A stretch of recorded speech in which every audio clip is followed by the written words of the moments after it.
What happens when silence becomes the loudest voice in the room? How long can dignity wait before it breaks?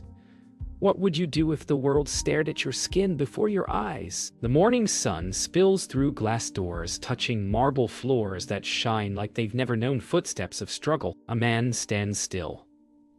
Calm, tired, wrapped in the quiet strength of someone who has survived too much to be surprised anymore. But when two officers rush forward, shouting orders, the moment fractures. A hand grabs his arm. Another reaches for his pocket. Words of protest rise. Not angry, just pleading. But they drown under the hiss of static radios and the scrape of polished shoes. Guests stare. Some lift their phones, others turn away. The man's voice cracks. Please, I'm waiting for my son. The words vanish in the echo of authority. And then, just as the world tilts toward cruelty, the glass doors slide open again, and someone storms in, shouting a single word that stops everything. Dad. The lobby is frozen like time itself forgot to breathe. The word, Dad, still hangs in the air. Heavy, echoing, undeniable. The officers loosen their grip, confusion spreading across their faces like cracks in glass. Guests murmur, phones lower. Harold straightens slowly, rubbing his wrist where the handcuff marks bloom red. Jordan's voice drops low but fierce, trembling, with both fury and pain. You put your hands on him. No one answers. The truth doesn't need one. Officer Reed begins to stammer out an excuse about a disturbance, but it dies in his throat as Harold finally looks up. His eyes, calm but full of history, meet his son's. In that gaze lives every story the world refused to hear. The silence between them says everything, that sometimes love must fight its way through humiliation just to stand again. No one speaks first. The air feels thick enough to break. Tasha steps out from behind the counter, her voice trembling but clear. Sir, he wasn't doing anything. He was just waiting. The words tremble like leaves in wind, yet they carry more courage than the silence of the crowd. Officer Reed's eyes flick toward her. Defensive, embarrassed, but not repentant. Mrs. Langford fumbles with her pearl necklace, realizing the room's judgment has turned. Jordan gestures toward the door. You can go, he says flatly. The officers hesitate. Authority without reason feels naked. When they finally leave, Harold exhales deeply. His son turns to him. You okay? But Harold just nods, adjusting his jacket as if trying to smooth away the insult. Around them, the lobby slowly resumes its rhythm. But something sacred has already shifted. The automatic doors close and quiet fills the space. Jordan turns to his father, searching his face for something, anger maybe, or pride. But Harold only sighs, his eyes soft and distant. You didn't have to do that, he murmurs. Jordan shakes his head. I had to. You're my father. The words land heavy, wrapped in love and frustration. Harold glances around the lobby. The gold accents, the shining nameplate, the employees who once might have looked through him. You built this, he says quietly. A trace of disbelief in his tone. I cleaned floors like these once. Jordan smiles faintly, swallowing emotion. That's why it's yours too. Harold looks down at his wrinkled sleeve, brushing invisible dust away. The act feels like reclaiming something larger than dignity, reclaiming belonging. News travels fast in glass buildings. Within minutes, whispers ripple across the hotel. Employees exchange glances. A manager hurries down from the mezzanine, already rehearsing apologies. Harold sits on a nearby sofa, hands folded still and proud. Jordan stands over him, shielding him from curious eyes. They'll fix this, Jordan says. They'll have to. But Harold only shakes his head. You can't fix what people don't see. His words hang in the air, calm but piercing. The lobby, once a place of performance, now feels like a mirror. Every reflection revealing someone's truth. Yeah. Outside, the hum of traffic carries on indifferent. Inside, a father and son sit together, one carrying the scars of yesterday, the other holding the weight of tomorrow. Long before the glass towers rose, there was a man with a mop and a dream. Nights were quiet then, just the hum of machines, the soft swish of water against tile, the rhythm of someone working to feed a family. Harold used to whisper to himself as he cleaned, "Someday my boy won't have to do this." It wasn't anger that drove him, just hope with calloused hands. Every bucket he emptied, every floor he shined was a promise to tomorrow. In those long, lonely hours, he imagined his son standing somewhere bright, not pushing the broom, but owning the room. He never told anyone how many times he prayed for that, how many times his back ached, and still he smiled. Because some dreams are built quietly, one floor at a time. At home, the nights were colder, but filled with warmth only love could make. Jordan would wait on the couch, his school books open, pretending to study, but really listening for the sound of his father's keys. When Harold walked in, exhaustion draped over him like a heavy coat, but he always smiled. "You still up, champ?" He'd ask, dropping his lunch pail on the counter.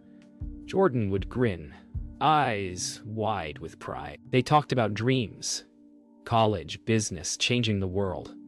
Harold didn't have degrees or fancy words, but he had stories that taught truth better than any classroom could. He told his son, "Don't let them decide what you're worth. Make them see it." Years passed like train tracks stretching into the horizon. Jordan grew sharper, faster, hungrier.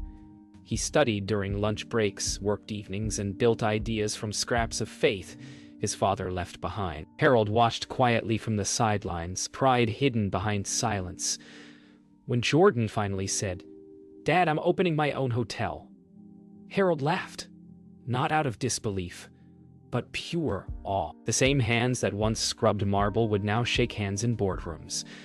Yet Harold still showed up every morning with his lunchbox, cleaning the same building until retirement, never needing credit, never asking for thanks. Because for him, the dream had already come true the day his son learned how to stand tall. When the hotel finally opened, Harold stood in the back during the ribbon cutting, clapping softly while cameras flashed on his son. No one knew the older man had polished floors for years to fund the dream they now celebrate. But Harold didn't mind. His joy wasn't in the spotlight. It was in the quiet, in the moment he saw Jordan's name gleaming above the entrance. He whispered, "You did it, son." And for a heartbeat it felt like the years of work, sweat, and invisible pain had all been seen, not by the world, but by the one person who mattered most. On the night after the grand opening, the city glittered outside like 1,000 small miracles. Jordan stayed late, walking through each hallway as if memorizing a dream he'd finally caught. In the quiet, he found his father alone in the staff lounge, sitting with a paper cup of coffee, staring at the floor he used to clean. No cameras, no applause, just two men, and the hum of air conditioning. "You know, Harold," said softly, "this place feels too quiet without a mop in my hand." Jordan chuckled, taking a seat beside him. "You don't have to clean anymore, Dad. You built this with me." Harold smiled faintly, shaking his head. "No, son, you built this because you believed me." Their laughter faded into silence, the kind that holds love too deep for words. And in that stillness, father and son both knew the dream was never about money. It was about legacy. The office door closes behind them, muting the noise from the lobby. The air inside feels colder, more official. Like truth isn't welcome here unless dressed in paperwork. Officer Reed stands rigid near the door, his eyes flicking between father and son. Jordan paces, his voice calm but hard. "You dragged a man out of my hotel without asking a single question." "Why?" Reed shifts, mumbles something about procedure. Harold sits quietly in the corner, hands folded. He doesn't look angry, just tired. Jordan's voice breaks for a moment, the fight giving way to disbelief. You saw a black man sitting alone, and that was enough. The silence afterward says what no report can. The system doesn't need villains. It only needs habits. Outside the office, the lobby hums again. Whispers, glances, half-hidden shame. Tasha moves through it all, her hands shaking as she tries to keep the front desk running. She keeps seeing Harold's face. Calm, humiliated, burned into her mind. A coworker whispers, "Do you think they'll fire her?" She pretends not to hear. The truth is, she's been living with fear so long, it feels like part of her uniform. But when Jordan steps out of the office, their eyes meet. For the first time, she doesn't look away. Something inside her steadies. Maybe silence has protected her job all these years, but it never protected her soul. By afternoon, news has already started to leak online. Someone's video caught it all. The shouting, the dragging, the word, "Dad," echoing through the lobby. Jordan watches the clip in silence on his phone. The comments scroll faster than he can read. Some defending, others condemning. Harold sits beside him unmoved. "Don't read those," he says softly.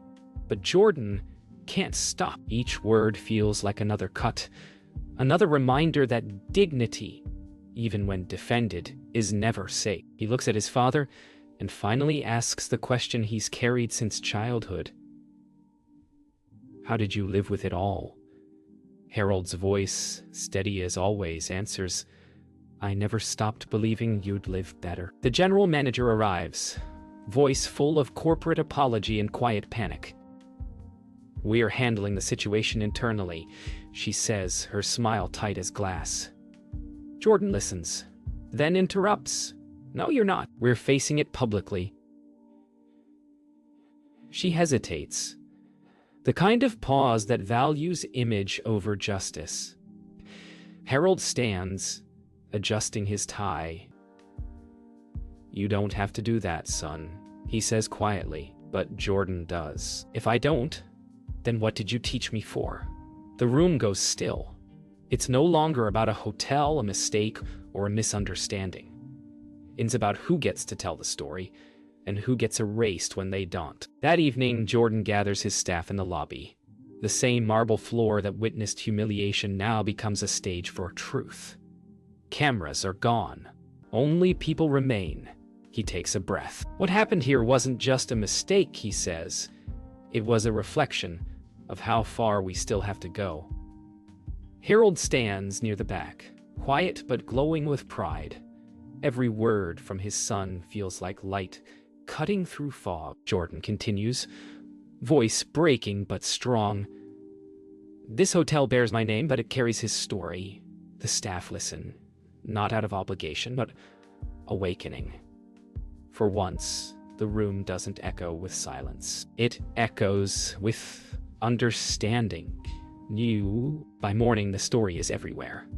The clip has spread beyond Atlanta, now replayed on news channels, hashtags rising like wildfire. The headline reads, "Hotel owner stops police from arresting his father." Jordan sits in his office, watching reporters crowd outside the glass entrance, their microphones hungry for outrage. He leans back, rubbing his temples, wondering how something so personal became so public. Harold enters quietly, holding 2 coffees. "You didn't ask for this kind of attention," he says. Jordan shakes his head. "Neither did you." Outside, cameras flash, each burst of light turning pain into spectacle. Harold sets the coffee down and says softly, "If they're finally looking, make sure they see the truth." Outside, the crowd grows. Reporters call out questions, not to understand, but to feed the noise. "Mr. Bennett, do you think race played a part? Will you press charges?" Each word feels like an echo of centuries. Jordan steps forward, his voice steady. "My father isn't a story. He's a man. Cameras flash again, freezing his face in mid-sentence. Harold watches from the lobby doors, silent, the morning sun casting his reflection on the glass. Dignity and weariness intertwined. Some people cheer him online. Others question his motives. But Harold doesn't care for opinions. He only wants his son to keep his peace intact while the world decides who's right. That night, the hotel board calls an emergency meeting. The executives' voices blend into a chorus of fear, public image, stock impact, liability. None of them mention humanity. Jordan sits at the head of the table unmoved. They suggest a press release that apologizes for the misunderstanding. He laughs bitterly. You can't misunderstand what you never tried to see.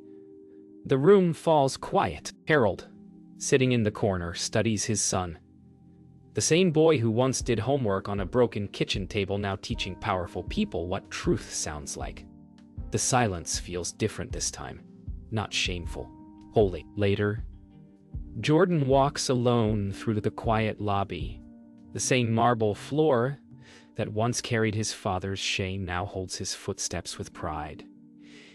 He passes the spot where it all happened and pauses. The echoes return, the struggle, the shouts, the silence. Then Harold appears, walking slowly beside him. Funny, Harold says softly, how a place can hurt and heal you in the same breath. Jordan smiles faintly. Maybe healing starts when people stop pretending it didn't happen. The two men stand there together, not as victim and witness, but as proof. The world can break you, but it can't erase you. That night, Harold sits alone in his son's office. The world outside still buzzes with noise, but he doesn't need to hear it. On the desk lies a printed news article with his picture. The man who made America look again. He smiles faintly, unsure how to feel. The lights of the city twinkle below, and he whispers to himself, "You did good, boy." Jordan enters quietly, carrying 2 mugs of tea. They sit without speaking. The silence warm this time. Harold leans back, eyes glistening. "You gave them something to see," he says. Jordan nods. "You gave me something to build." The night holds their words like a prayer only love could write. Morning sunlight warms the hotel lobby as cameras, employees, and guests gather once again. But this time, the energy is different. Not scandal, but purpose. A small podium stands in front of the grand staircase, draped with a banner reading, "From Silence to Strength." Jordan adjusts the microphone, his hand trembling slightly. "This isn't a press statement," he begins. "It's a promise." He looks at his father seated in the front row. This hotel stands because of the hands that once cleaned floors, just like these. Those hands belong to my father. The audience leans forward, moved by the quiet conviction in his tone. Today, we dedicate this space to everyone who ever built something they were never allowed to own. The room falls silent, and Harold's eyes glisten as the applause begins. Slow, then thunderous. After the speech, Jordan leads the crowd to a new plaque placed near the lobby entrance. It reads, "Dedicated to Harold Bennett, for the hands that built dreams." Cameras flash, but for once, Harold doesn't shy away. He looks at his name engraved in brass, his reflection mingling with the letters. "Did you ever think it would come to this?" Jordan asks. Harold smiles. "I thought about it every night. Just not for me. For you." They both laugh softly, the sound carrying years of pain turned into pride. People around them clap, some wiping tears. For a brief moment, the marble floor seems to remember every step he once took, every bucket he pushed, every ounce of grace he carried. That evening, Jordan is interviewed on live television. The host asks the question everyone's been waiting for. "What do you want people to take from this?" Jordan thinks for a moment before answering. "That dignity shouldn't depend on a title or a paycheck. My father was never invisible. People just chose not to see him." His voice wavers, but his eyes stay sharp. If you're watching this, and you've ever judged someone before listening, maybe it's time you ask yourself why. The host nods, quiet for once. In the control room, producers exchange looks. The truth has a strange power. It doesn't demand attention, it earns it. When Jordan returns to the hotel that night, the lobby is quiet again. Only Harold waits there, standing beside the plaque. The lights are dim, the city outside humming low and gentle. "You know," Harold says, "I never thought these floors would hold our story." Jordan steps beside him. "They always did. We just had to make people see it." Harold places a hand on his son's shoulder. "You turned pain into purpose. That's something I never learned to do." Jordan smiles. "You did. Every night you worked when you didn't have to." They stand there in silence, 2 generations reflected in gold, bound by more than blood, by meaning. Later, Harold walks alone through the lobby. Every sound, the soft click of his shoes, the faint hum of air, feels sacred. He pauses at the door, looking back one last time. The same space where he was once dragged now holds his name, his truth, his peace. Outside, Jordan waits by the car. "You ready?" he asks. Harold nods, smiling. "Always." As they drive away, the hotel lights fade behind them, glowing like a memory that finally found its ending. For once, Harold doesn't feel invisible. The world saw him and listened. And for a man who spent a lifetime cleaning floors, there is no greater honor than walking across one that finally remembers his footsteps. Weeks pass. The media moves on, chasing the next story. But for Harold, peace feels new. Not loud, just steady. He sits at a neighborhood cafe, sipping coffee unnoticed. People glance his way now, some nodding, some whispering, but none looking through him. An older black man at the counter raises his mug in silent respect. Harold nods back, no words needed. He scrolls through his phone, finding messages from strangers, thank yous, apologies, blessings. He smiles faintly. For the first time in a long time, he feels like he belongs to the world, and not just beneath it. Outside, sunlight paints the sidewalk gold. Maybe the world hasn't changed much, but something inside him finally has. At the hotel, Tasha stands in the same lobby where it all began. Her reflection gleams faintly in the marble. Confident now, unafraid. She's been promoted to lobby manager, and her first act is hanging a framed photograph of Harold beside the plaque. A younger employee asks, "You knew him, right?" She smiles. "I saw what grace looks like. For her, it's not just about the job anymore. It's about presence, learning to speak even when silence feels safer." The hotel hums softly behind her, the way a body breathes after healing. Some places never forget what happened. They just choose what to remember. This one remembers courage. Jordan begins hosting community panels in the hotel ballroom, turning a place once known for exclusion into a house of dialogue. On stage, he speaks not as a businessman, but as a son. "We can't fix what we won't face," he says, voice steady. The crowd of young entrepreneurs and elders nod in unison. In the front row sits Harold, quiet and proud, wearing the same gray suit from that day. He doesn't speak. He doesn't need to. His presence says more than words ever could. The applause rises, not out of sympathy, but out of shared awakening. Sometimes justice isn't loud. It's a father and son still standing side by side. That weekend, Harold visits his old neighborhood, the place where he once dreamed this dream. The streets are cracked, the paint faded, but the memories still breathe in every corner. He stops in front of the small apartment where Jordan grew up. A boy rides past on a bicycle and calls out, "You're that man from the video, right?" Harold laughs. "Yes, I am." The boy grins. "You made them listen." Harold's smile widens as he watches him ride away. For all the years he thought his life was small, he realizes it was bigger than he ever knew. Not because of fame, but because it lit the way for someone else. That night, Harold sits on his porch, city lights flickering in the distance. Jordan visits, carrying 2 cups of tea. They sit side by side in the quiet, watching the sky shift from blue to deep indigo. "You know," Harold says softly, "all I ever wanted was for you to stand where I couldn't." Jordan nods, his voice low. "You gave me the ground to stand on." The crickets hum. The wind brushes their faces, and silence fills the spaces between their words.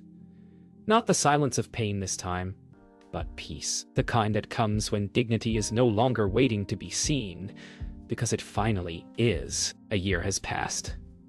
The hotel lobby now carries a new rhythm: laughter, conversation, life. Where there was once fear, there is now memory and meaning. Guests pause by the plaque each morning, reading Harold's name before checking in. Some take photos. Others bow their heads for a moment, as if paying silent respect. Jordan stands nearby, unseen by most, watching how one man's story has softened a building's heart. In a world quick to forget, this place remembers not just what happened, but how it changed them. Dignity doesn't shout. It lingers quietly, reminding everyone that justice isn't only a fight, it's a choice to keep remembering. Outside the hotel, a mural now covers the side of the building. Harold's face rising from a swirl of blues and golds, his eyes steady, proud, alive. It was painted by local artists who said his story reminded them of their fathers, their uncles, their grandfathers, men who built but were never seen. Jordan stands before it during its unveiling, surrounded by neighbors, students, and workers. "This isn't just for us," he says, voice echoing through the crowd. "It's for every person who has ever been mistaken for less." Applause ripples through the air like wind in trees. The mural shines, not as protest, but as prayer. Later that day, Jordan visits the community center he helped fund in Harold's name. Children's laughter fills the halls, and murals of Black families line the walls. A banner reads, "The Bennett Center for Youth Leadership." Inside a classroom, a young teacher reads aloud, "You can't build tomorrow if you're afraid to be seen today." Jordan smiles, his father's words, now living in new voices. He watches a little boy in a worn t-shirt raise his hand proudly to answer a question. The same spark he once saw in himself glimmers there. Legacy, he realizes, isn't about fame. It's about giving others permission to rise. That evening, Jordan visits Harold's grave on a quiet hillside overlooking the city. The plaque is simple: his name, his years, and the words he built with grace. Jordan kneels, brushing dust from the stone. "They know you now," he whispers. The wind stirs through the grass like a gentle sigh. In the distance, the hotel's lights shimmer faintly. He closes his eyes, hearing his father's voice as if carried on the breeze. "Keep building, son." Jordan smiles through tears. The world will forget many things, but not this. Not the story of a man who turned labor into legacy, silence into strength. Night falls over Atlanta. The city hums, alive and dreaming. From the highway, the hotel glows like a lantern, its mural bright against the darkness. Inside, guests pass by the plaque, unaware that the man it honors once stood right where they stand now. But the walls remember. They carry his footsteps in their echo, his story in their silence. And somewhere, beneath all the noise and change, Harold Bennett's spirit lingers, not as a ghost of pain, but as a guardian of grace. The world still wrestles with blindness, but his light remains steady, reminding everyone who walks through those doors. Dignity is not given, it's lived.